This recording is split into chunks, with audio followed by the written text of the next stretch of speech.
Halo teman ngoceh, kembali lagi, ketemu lagi sama gua nih di konten ngoceh, kontennya tempat gua ngocehin apaan aja, suka-suka gua sama siapa aja, pokoknya yang asik-asik aja, ya kan, terserah gua. Malam ini seperti biasa gue pasti ditemenin nih, ada teman ngoceh gue juga dengan Andi Wijaya, seorang visual apa bro? Visual effect, Visual ya. effect. Oke, gue Visual langsung, effect. ya, oke, gue langsung nanya aja deh. Gue langsung nanya nih, bro, menjadi seorang visual effect di Indonesia menjanjikan nggak sih secara?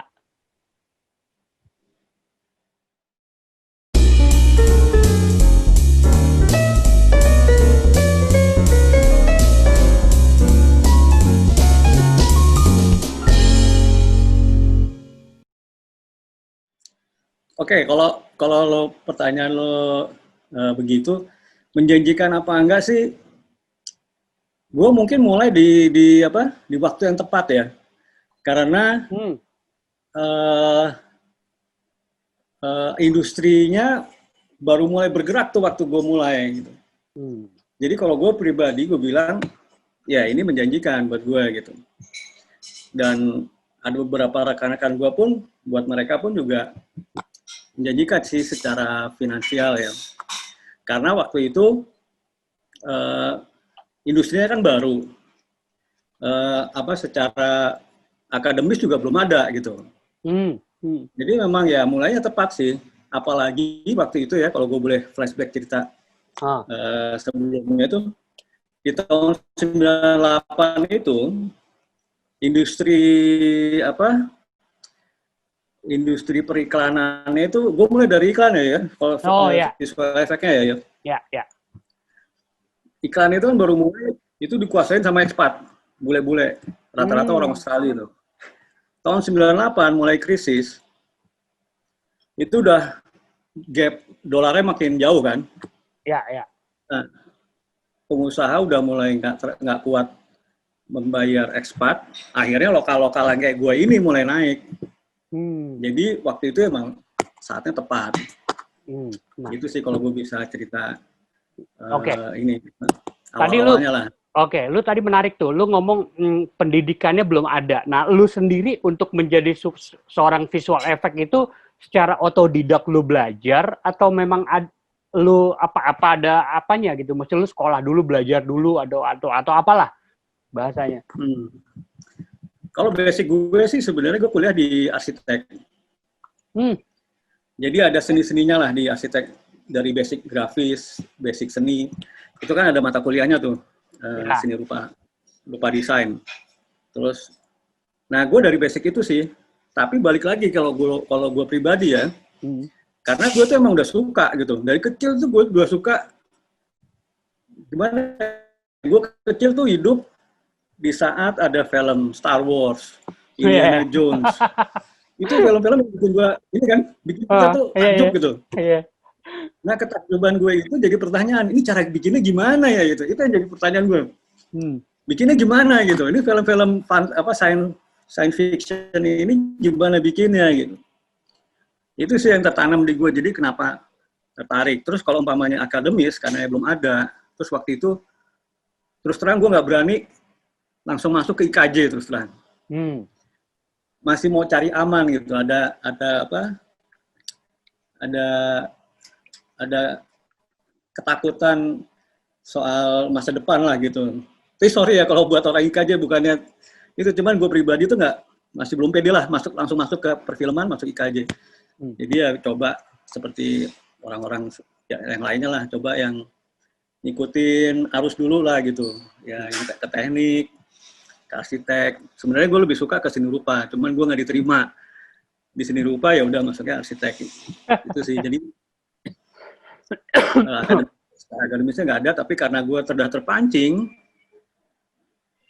jadi arahnya tetap ke sana gitu. Tetap Hmm. penasaran soal film gimana. Terus akhirnya kebetulan ada temen gue itu punya PH Jadi ini teman-teman gue nggak ada juntrungannya nih. Dia teman gue SMP, teman gue sebangku. Dia lihat gue suka gambar segala macam. Nah dia tuh yang ngajakin gue untuk terjun ke PH gitu. Itu ya udah, terus gue masuk situ tuh kayak kebuka gitu. Wah, gila ini gue mau nih gitu. Di situ gue jadi mulai belajar lah. Sampai kuliah gue sebenarnya jadi berantakan tuh karena gue udah arahnya ke sana gitu. Emang kita gue ke sana jadi ya.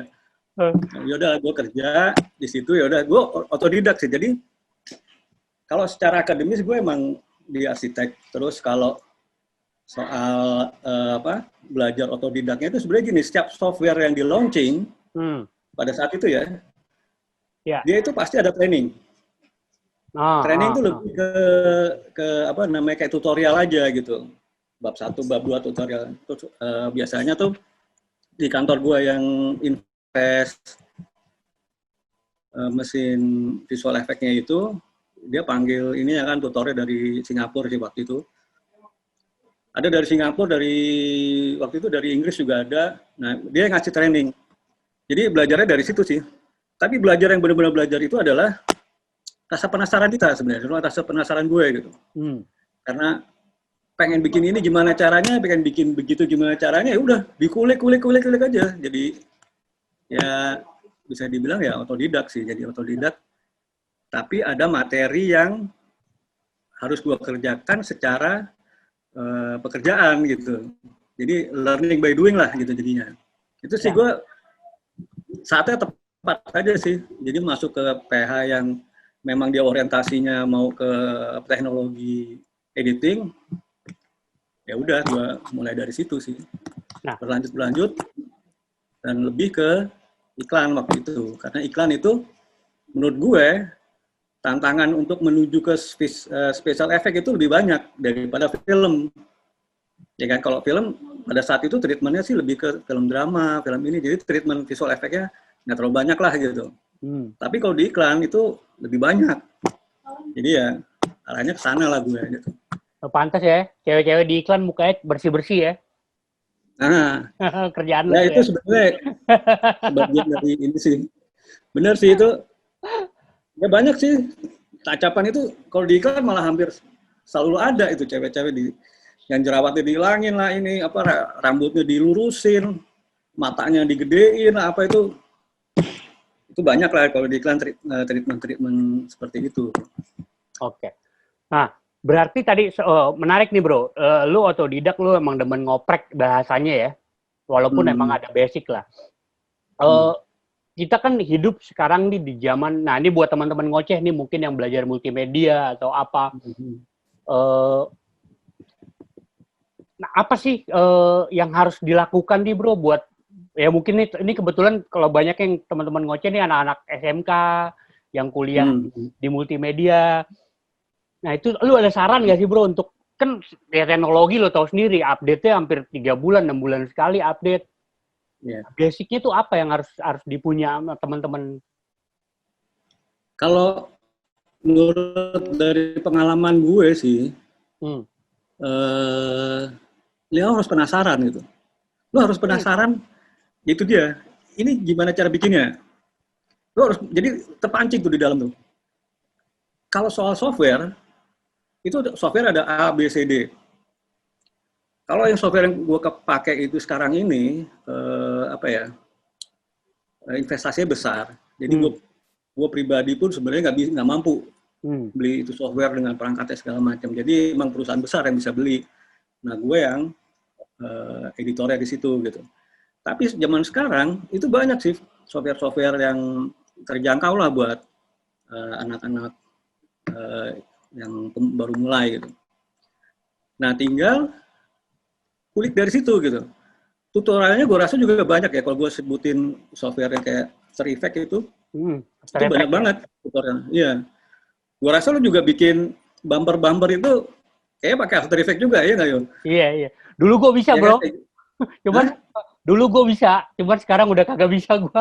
Karena udah nggak ngoprek, bener kata lo. Tadi setuju gue, mesti ada perasa penasaran, bikin gimana sih awalnya, mungkin tulisan motion, apa, kayak gitu-gitu. Sekarang gue udah nggak bisa. Ya, tapi emang lu kan beda ya, lu kan sutradara. Jadi sutradara itu tanggung jawabnya kan luas. Memang ada baiknya memang apa ya, sutradara kan kayak ADMS gitu. Lu yang jago main drum, lu yang jago main gitar, nah lu yang inilah kombinasiin kan. Ya, kayak komposer lah ya. Nah, komposer ya. Emang tapi komposer itu sebutan visual effect rata-rata pekerjaannya adalah mengkompos, menggabung-gabungkan elemen-elemen yang mau dicapai gitu. Nah, kalau gue pertama itu ya, lo harus punya rasa penasaran. Terus jangan cepat puas. Jangan cepat puas tuh maksudnya gini. Kalau gue banyak lihat di YouTube itu sebenarnya banyak yang udah mulai kompos-kompos untuk visual effect itu udah banyak yang mulai di YouTube. Cuman dia upload di YouTube itu, menurut gue, dia tuh cepat puas dan pengen menunjukkan bahwa dia bisa membuat ini. Lu harus lihat sebenarnya, yang cepat puas itu harus lihat referensi film-film yang lu suka. Itu penting nih, referensi. Jadi lu nonton itu bukan cuma sekedar mau isi waktu pacaran lah apa, itu diserap itu, nonton bioskop itu lu serap. Dan itulah jadi standar apa yang lo akan buat gitu. Jadi umpamanya udah kompos lu bagus, lu bandingin sama referensinya. Referensi yang lo ngomongnya efek dari Avengers gitu. Ini udah kayak Avengers nggak sih gitu? Bukannya nggak bisa, pasti bisa. Cuma perlu dikulik ini tambahin elemen live elemen, tambahin debu, tambahin sinar di kiri, tambahin kayak gitu-gitunya penting. Karena apa? Begitu lo upload di YouTube, yang mau nonton siapa sih di YouTube? Kan bukan keluarga lo doang, bukan teman-teman lo doang. Bahkan bisa sutradara di Hollywood mungkin ngeklik, ketemu channelnya lo buka. Nah kalau di situ lo ajangnya standarnya biasa aja, udah nggak akan dilihat gitu. Jadi standar itu harus sesuai sesuatu yang lo suka. Jadi emang pinter banyak nonton terus lo serap, ini film yang gue suka, ini film ini nih gitu. Nah cobalah lo bikin menyamai film itu gitu, menyamai referensi yang lo suka gitu. Itu sih tips-tips yang gue iniin ya. Kalau soal nanti aplikasi di pekerjaan menghasilkan uang apa enggak, sebenarnya kan kita mengalami COVID nih, gitu. Tapi di saat COVID ini itu ada peluang lain yang terbuka, benar nggak? Iya, betul. Di bioskop konvensional lah ya. Iya, bioskop kan berhenti dulu. Iya. Terus orang banyak di rumah dan akhirnya banyak yang istilahnya OTT. Gue nggak tahu sih panjangannya apa itu OTT. Over the top. Over the top. Apa? Over the top. Over the top. Iya, itu kan kayak Netflix, Disney Plus.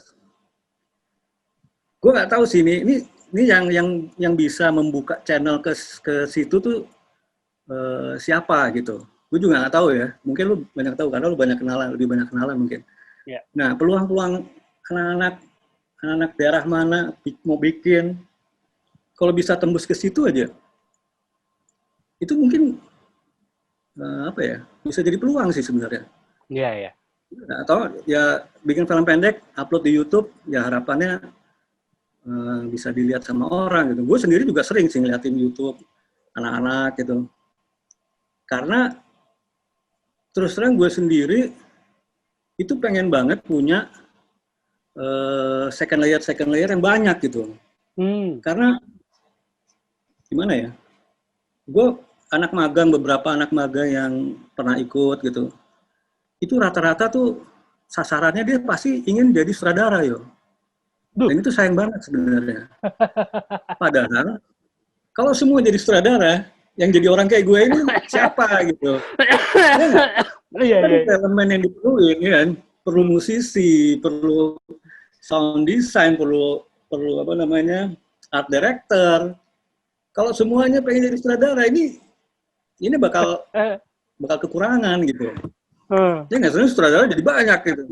Iya. Jadi mendingan di spesialisasi nih, lo maunya apa nih? Lo penasarannya apa di dunia film nih? Gitu. Nah, tekuni yang emang lo suka gitu. Jadi jangan ya bukan yang nggak boleh ya, boleh-boleh aja sih lo. Iya. Ini jadi sutradara sih boleh-boleh aja gitu. Cuman ya pertimbangin bahwa satu film itu elemennya banyak gitu. dan itu bisa lu isi. Iya. Kalau gapnya terlalu jauh, ya nanti gue umur 60 tahun masih suruh ngedit-ngedit lagi gitu. Iya, iya, iya, iya, benar, menarik bro. Ya gue juga berapa kali kan ya lo tau lah gue ngisi workshop gitu loh. Kalau gue tanya siapa yang mau jadi sutradara, wah banyak banget bro. Siapa yang mau jadi ini, ya dikit lah gitu. Pokoknya sutradara paling banyak biasanya. Tapi begitu gue jabarin tugas seorang sutradara gitu loh. Ya kan A, B, C, D, E, Z, nyampe Z. Pas terakhir gue tanya balik, siapa yang mau jadi sutradara, langsung dikit tuh. Karena paradigmanya apa? Paradigma teman-teman ya tanpa mengecilkan ya tentunya ya kita ngobrol ini gitu loh. Jadi sutradara enak gitu, tinggal nyuruh, tinggal merintah. Padahal nggak sesederhana itu gitu loh. Banyak tanggung jawab. Ya film jelek pasti yang disalahin sutradaranya bro. Sebuah karya jelek pasti sutradaranya. Filmnya bagus, pemain yang dipuji. Mana pernah sutradarain yang dipuji. Curcol kan, ya. Jadi lu curcol jadi. Iya, nggak, maksud gue itu yang tadi menyambung itu banyak orang pengen jadi sutradara, which is bagus gitu. Kalau gue sih senang aja gitu. Tapi pahami dulu gitu. Maksudnya ini buat teman-teman ngoceh juga. Apapun yang kalian pengen kerjakan, mau jadi visual effect misalnya, jangan lihat enaknya dulu, tapi prosesnya, ya kan. Belum lagi kita ngomong estetika ya kan, kayak tadi lu ngomong, oh, ini udah bisa buat gini, cahayanya ditambahin. Itu kan butuh rasa bro. Dan itu nggak ada sekolahnya kalau rasa kan. Iya. Teknologi ya, lu bisa belajar dari mana aja. Tutorial YouTube juga banyak kayak gitu sih. Iya. Oke. Gue seneng gimana? sih lihat anak gitu. Bahkan yang gue nggak sangka-sangka tuh, ya gue bukan mengecilkan suatu daerah gitu yang jauh di mana itu ketertarikannya tinggi juga ternyata gitu. Aduh, ini sayang banget itu kalau umpamanya nggak disalurkan, nggak diapa gitu, nggak dikembangkan. Makanya mungkin lu mesti ngocehin seseorang yang punya jalur ke sana gitu yuk. Iya, pasti dong. Pak, mungkin dong, pasti. Ntar gue mau nanya-nanya, iya. Pak Naven, Pak Naven. Jadi Pak Naven bisa. Malah setahu gue Falcon kan emang buka open apa tuh namanya, script ya, awalnya script Han kan. Script Han. Ya, itu bagus juga sih langkah Pak Naven. Jadi emang dia cari konten juga untuk supply ke situ, karena kayaknya OTT itu emang makin apa ya, tahun depan tuh kayaknya bakal gila banget ya, itu bakal banyak tuh kayaknya. Iya. Oh iya, tuh setuju gue ya, karena polanya sudah berubah bro. Jadi artinya kalau gue ya, ini pendapat gue mungkin bisa salah gitu. OTT itu akan menjadi kebiasaan new normal lah bahasanya. Nonton bioskop kayak nonton konser itu sebagai premium gitu. Yeah, betul. Jadi sesuatu yang premium. Jadi kalau OTT itu udah biasa ya, enak lah pakai handphone tinggal ini. Tapi kalau mau ngerasain nonton di bioskop kan feel-nya tentu beda bro. Ya kan, Atmos, Dolby apa bla bla, pasti itu feel-nya pasti beda. Kayak gitu-gitu sih. Iya. Nah, emang nggak akan mati sih. Nggak akan mati gitu. Cuman emang ada pergeseran nilai aja, value aja. Nah, tadi menarik kita ngobrolin masalah OTT.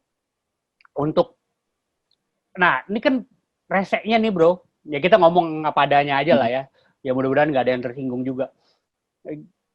Kalau gue mengalami nih, gue kan mau jalan buat OTT nih, series. Nah tuh negosiasinya jadi ditawar murah tuh bro. Nah untuk teman-teman visual effect terjadi kah?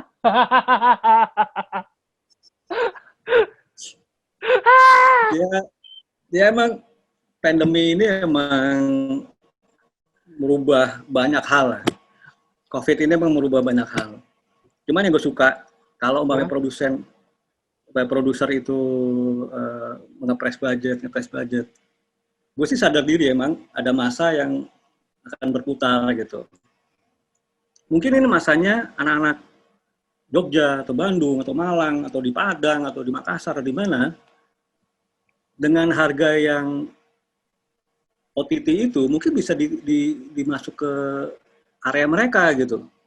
Sekarang tinggal mereka ini apa ya, pancing kreativitasnya lah gitu untuk jadi hasil yang ya itu sesuai referensi tadi, yang umur tuh referensi, wah gila ini film Star Wars kayak gini, lu tuh bisa bikin sebenarnya, asli bisa.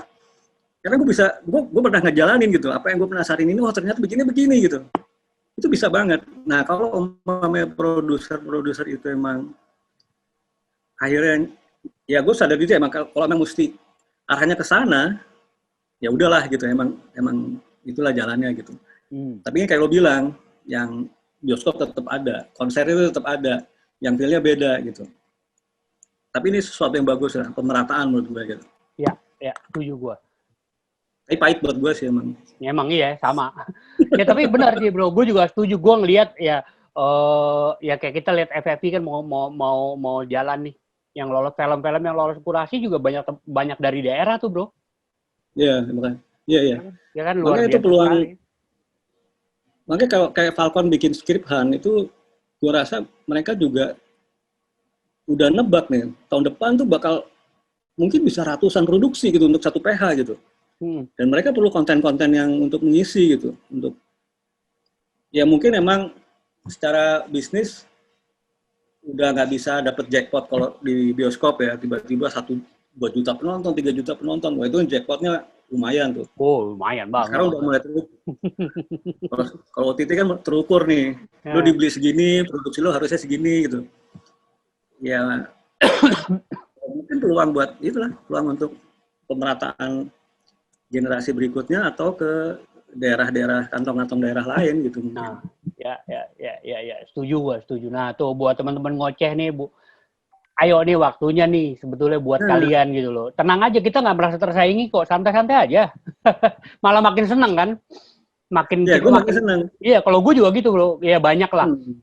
Dulu tiba-tiba ada orang, kalau gue ya dari point of view gue sebagai sutradara, tiba-tiba dari dunia stand up ya di sutradara atau dari mana tiba-tiba muncul jadi sutradara. Ya banyak lah ya teman-teman sutradara yang ngobrol, wah siapa sih ini gini, oh kita kan udah perjalanan kita panjang ya. Kalau buat gue pribadi gitu loh, bukan berarti ya udahlah, lu kalau nyalain gitu berarti lu nyalain Tuhan kali. Yeah. Bukan berarti gue religius ya, tapi ya udah memang hukum alamnya seperti itu kan. Kita ya sadar diri aja sih. Iya kan? Ya itu kalau mereka ini kan umpamanya anak-anak daerah itu mulai bergerak dan mulai dilihat dan mulai mulai masuk ke industrinya, ya gue cari celah jadi konsultan aja ya kayak. Iya, setuju gue juga setuju, gue juga melakukan itu gitu loh beberapa, karena gue pegang beberapa festival, alhamdulillah ya selalu lah ada lah gitu loh. Bukan karena kalau festival gue bukan masalah duitnya bro, gue kadang-kadang ketemu anak-anak ini justru gue dapet point of view baru. Karena kan kita udah industri banget nih, kepala kita nih. Kadang-kadang cerita mereka tuh, gila nih mereka kepikiran. Nah itu tuh yang spirit itu yang harus teman-teman pertahanin gitu. Jangan tiba-tiba ceritanya sama kayak yang kita buat. Sayang. Iya. Oke. Nah kembali lagi nih ke visual effect nih bro. Ke dunia lu gitu loh.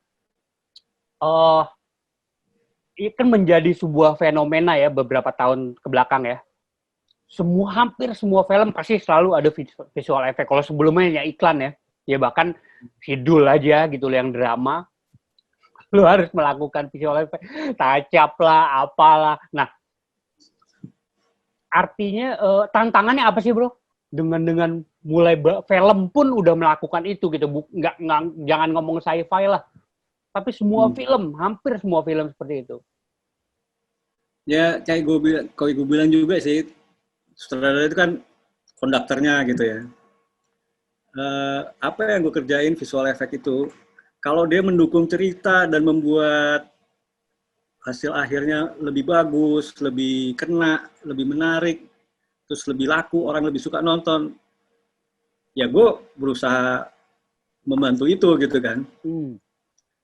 Terus kalau soal penasaran kenapa film drama perlu diefekin, jadi sebenarnya gini, kadang-kadang ya, kayak gue kasih contoh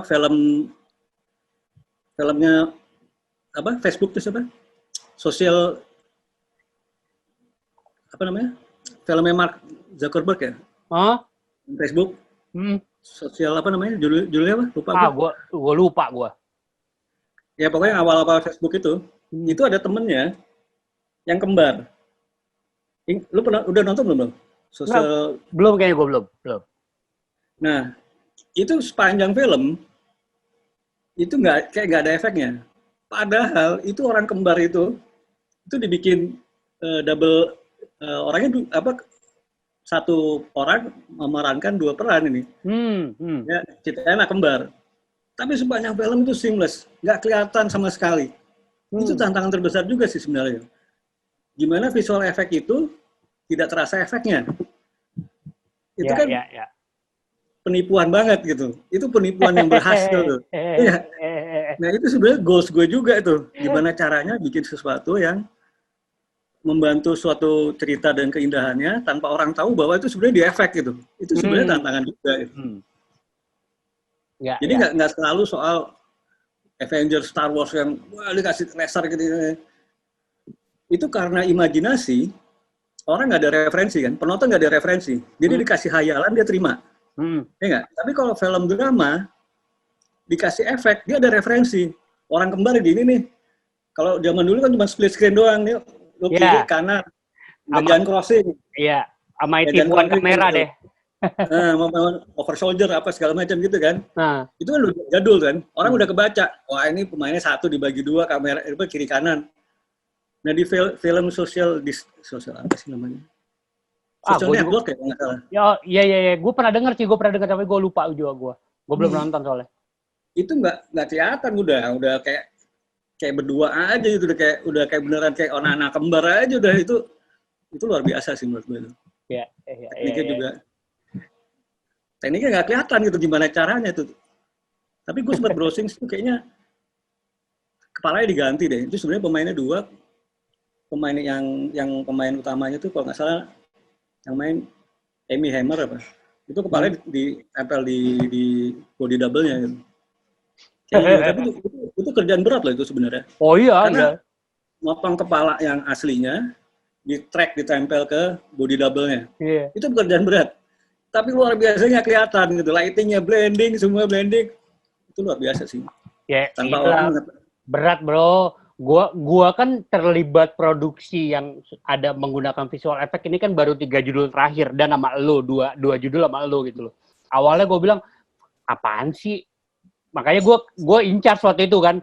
Pas gue ngeliat kerjanya, anjing susah banget. Belum udah bener, udah oke, ternyata trackingnya lepas, ya kan?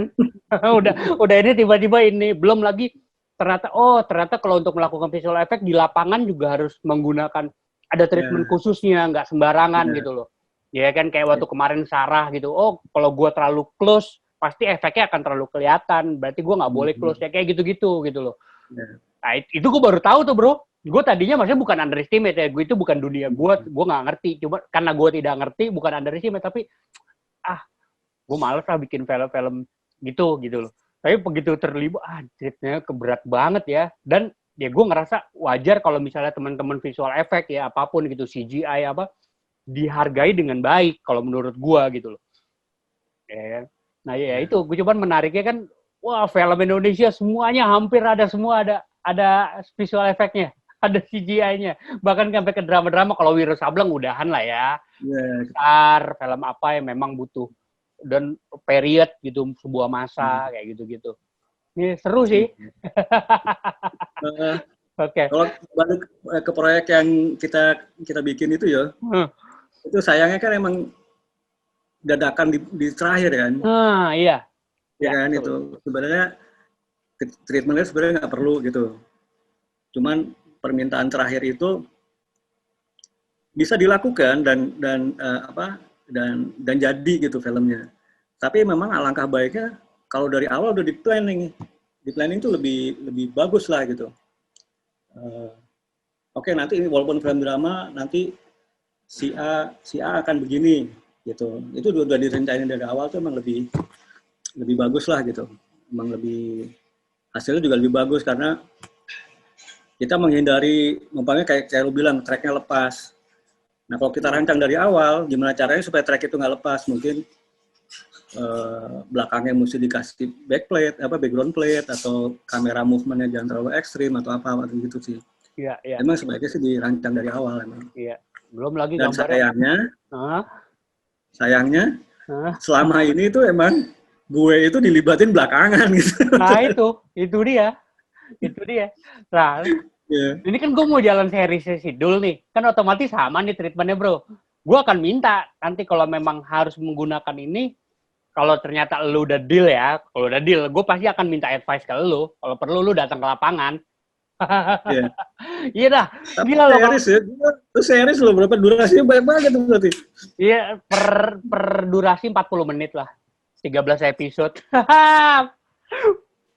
Gue lihat mukanya Rebong aja jerawatnya udah banyak banget bro, gue udah pusing malah gue. Aduh. Make up dulu lah, di make up dulu.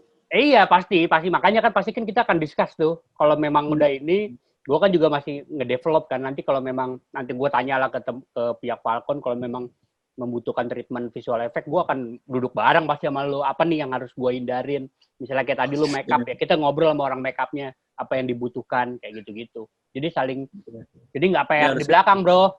Gue nyampe masih ke rumah sakit 2 kali gue. Honor gue habis cuma buat rumah sakit. siap. Seru. Ini kayaknya mesti ada episode kedua nih nanti nih. Apa itu? Kayaknya kita seru ngobrol ya, mesti ada episode kedua. Boleh. Siap. Oke bro, karena gue masih Zoom-nya belum berbayar nih, udah mau 40 menit. Nggak berasa kan, udah 40 menit. Thank you ya. Ya, sama-sama. Gue juga senang sih berbagi ilmu, berbagi pengalaman. Gue pengennya memancing orang-orang untuk tertarik lah di pekerjaan ini, menjanjikan dan sebenarnya enjoy, mengasihkan sih. Siap. Fun sih kerjanya, tapi ya begadang aja. Yoi. Nah, ini buat teman-teman, Andi juga bersedia ya, yang buat nonton ini, kalau misalnya ada yang mau magang, tapi serius, DM aja, DM di Instagramnya, cari Andi Wijaya 188. Nanti gue share lah di deskripsi. Gitu. Thank you, Andi. Sip. Udah mau ngoceh bareng gue. Sehat-sehat lo. Jalan-jalan mulu lo. Ini gue ambil ngemil tuh. Iya. Siap. Oke. Ya. Oke, temen ngoceh. Thank you udah nonton video ini. Kalau teman-teman ngoceh suka apa yang kita obrolin, silakan di komen, di like, di subscribe. Ya kan, bantu-bantu gue lah biar dapat AdSense, ya kan. Ya kalau misalnya nggak suka nggak apa-apa, di skip aja. Santai-santai aja. Pokoknya. Oke? Ya, thank you. Sampai ketemu lagi di ngoceh berikutnya. Bye.